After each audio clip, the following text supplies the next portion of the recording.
Au nom du Père, du Fils et du Saint-Esprit, un seul Dieu. Aujourd'hui, c'est les paraboles de la vigne et des vignerons. Dans la parabole d'aujourd'hui, le propriétaire ou les maîtres qui chérit sa vigne et qui donne, les maîtres, elle donne à sa vigne ce qu'il y a de mieux pour qu'il donne des fruits.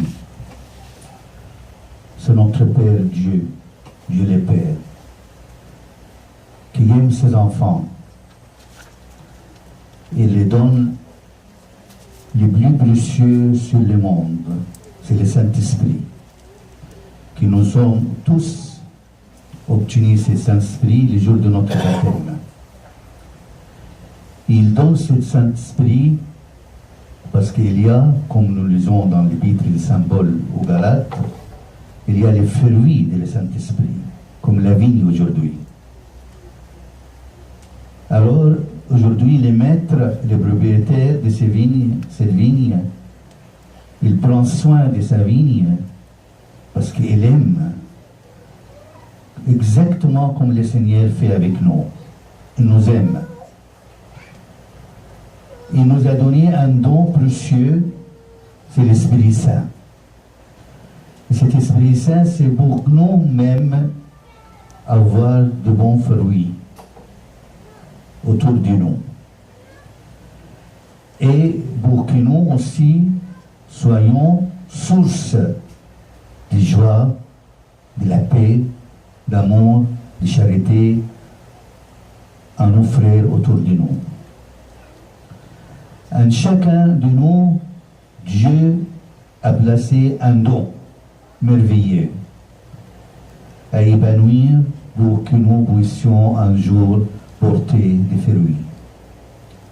Donner à notre tour du bonheur à nos frères, devenir pour eux comme une source de lumière, de la paix, de joie et de vie.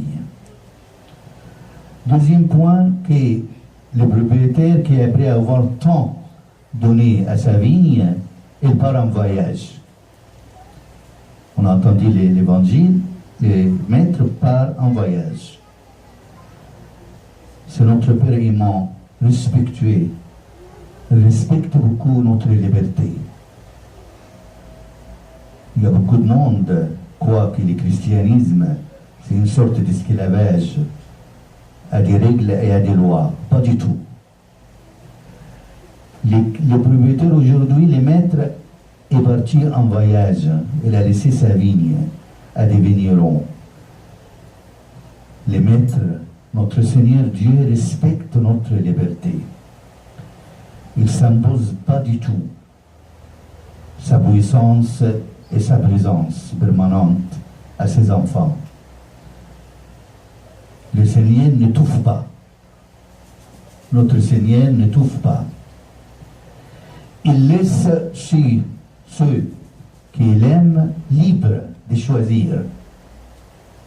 Libres de choisir leur vie, de tourner vers eux-mêmes dans l'égoïsme et le jeu et le profit personnel, leur bonheur et leur personnel, ou de tourner leur vie vers le Seigneur et ses frères sur la terre, en portant en eux les dons précieux de la lumière qu'il y a en nous. Mais chacun reste libre à choisir. Il y a beaucoup de monde, quand on voit beaucoup de mal autour de nous, spécialement les jeunes, demandent. La Vierge était à Paris en Égypte en 68. Elle a reçu 2 ans. Tout le monde l'a vu. Pourquoi comme ça, un jour, la Vierge n'apparaît pas à la Concorde, par exemple, aux Champs-Élysées? C'est pas cette manière-là que le Christ fait avec ses enfants. Le Christ nous a laissés libres de choisir. Il y a le chemin du bon, le chemin de Dieu, peut-être c'est étroit, mais il est là. il y a les chemins de ce bas monde qui est très large, mais l'amène à la perdition. Dieu nous laisse libres. Nous pouvons enfermer et enfouir les grains de lumière qu'il y a en nous. Chacun il a cette lumière, je vous ai dit. Le jour du baptême, tu avais la lumière, alors tu es libre. Soit tu t'enfermes, tu enfouis cette graine de la lumière qui dort en nous. Nous pouvons aussi sortir de nous-mêmes et épanouir cette sémence en direction des autres, qu'elle devienne pour eux comme une grande soleil, une grande lumière qui amène tout le monde vers le Christ. Alors, le propriétaire prend soin de sa vigne, comme il fait avec nous.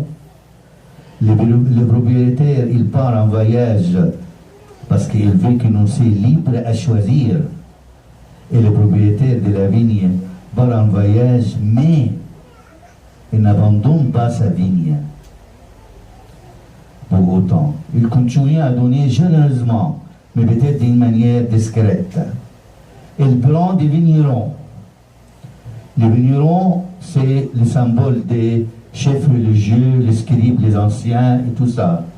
Des personnes qui connaissent la faiblesse de la vigne. Normalement, ils doivent connaître ces maladies, ces manques de la vigne et qui peuvent remédier, orienter et personnes peuvent conduire la vigne de la meilleure façon que des gens fidèles au maître. Pour épanouir et faire grandir la graine lumière qui sommeille en nous, Dieu ne nous abandonne pas. Ça, c'est le troisième point. Le Seigneur ne t'abandonne pas. Il t'envoie toujours quelqu'un. Des parents, des prêtres, des catéchistes, d'un homme inconnu, des diacres. Toujours le Christ travaille en nous. Il envoie toujours quelqu'un pour nous parler. Comme il a fait les maîtres aujourd'hui. Il a laissé les vignerons pour prendre soin de la vigne. Et nous pouvons soit nous ouvrir et nous ou enfermer. Nous pouvons les accueillir avec joie, écouter ou fuir tous les hommes religieux et fuir tous les hommes qui nous parlent de Dieu. Mais, quelquefois, les vignerons sont mauvais, comme c'est passé aujourd'hui avec les paraboles. On parlera de ça. Aujourd'hui, la vigne, ce sont tous ceux qui placent leur confiance en Dieu. Tous ceux qui vivent sous son regard. Tous ceux qui se laissent tailler et conduire par sa main. Nourrir par son nom vivante. Transfigurer par sa vie pour porter un jour de beaux fruits. La vigne, c'est peut-être toi et moi. Et j'ai envie, est-ce que tu as envie de te laisser conduire pour porter des bons fruits? À l'image de l'amour avec A capital, c'est Dieu. Ai-je envie d'écouter ce qui passe dans ma vie et qui m'oriente vers un chemin de la lumière? Dieu a besoin des hommes, les vignerons, pour faire grandir le royaume de Dieu. Mais les hommes sont des êtres limités, des êtres humains. Ils sont le regard toujours souvent autour d'eux. Quand ils travaillent, les hommes, ici ils travaillent bien, ici il y a des bons résultats, ils oublient Dieu complètement. Et il pense à lui-même. Il croit que tout vient de lui-même seulement. Il pense à leur profit personnel, à leur gloire. Parfois, nous ressemblons au vigneron. Nous demandons à Dieu de nous accompagner pour aider quelqu'un. Et quand quelqu'un sort de ses angoisses, on pense que c'est grâce à nous et pas à Dieu. C'est l'homme faible. Et l'homme qui toujours pense qu'à lui, autour de lui, à son égoïsme, à son jeu, grand jeu. Parfois aussi, on travaille dans le royaume. Nous sommes catéchistes, au diacre, au prêtre, au évêque, je chante dans le choral, au responsable dans la paroisse, et on essaye de s'aimer des biens autour de nous, peut-être au rang de service, mais je fais cela pour qu'on dise un jour des biens de moi-même et pas de Dieu. C'est pour notre gloire, quelquefois, qu'on travaille dans l'Église, malheureusement, comme les vignerons d'aujourd'hui. Ils ne sont pas des bons vignerons. Ils risquent d'égarer le peuple qui les suit fidèlement. Quand cela arrive, Dieu n'oublie pas son peuple. Vous voyez, dans le problème, tous les problèmes, franchement, dans nos églises, s'il y a des problèmes, le Seigneur ne nous oublie pas. Il n'oublie jamais. Et pour ça, toujours dans l'église, toujours, il y a des saints. Et nos saints temporels, nos saints de ces siècles, ils sont beaucoup. Ce n'est pas le premier, le deuxième siècle seulement. Jusqu'à aujourd'hui, toujours le Seigneur nous envoie des saints et des prophètes. Parce qu'il ne nous abandonne jamais, le Seigneur. Et pour ça, attache-toi aux histoires des saints qui ont donné leur vie à l'Église et leur vie au Seigneur. Et à la fin, aujourd'hui dans la parabole, le Seigneur envoie son Fils unique, bien-aimé. L'amour, avec le A, comme j'ai dit, capital. Il envoie l'amour aux hommes.